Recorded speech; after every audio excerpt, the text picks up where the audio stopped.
His main theme was, as a CEO, my number one, number two, and number three jobs are communication.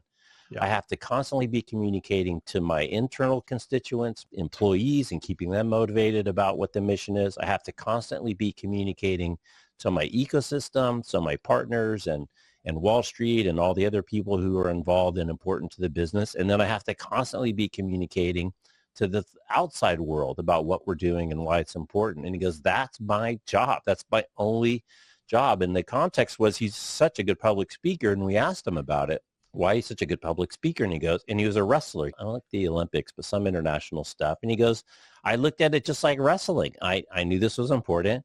I hired a coach. I didn't let my ego get in the way. And I trained and I practiced and I trained and I practiced just like I would another move. And I think there's so much power in that message too, that, don't get your head all wrapped around the axle. It's just another skill.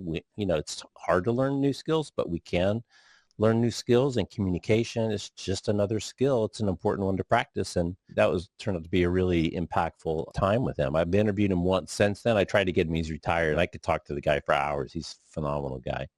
Isn't it fascinating that you can make out these senior leadership roles to be so complicated and complex, but that's a great example of, regardless of the technology, regardless of the work we do, using your words, it's a horizontal practice, which is going to really unlock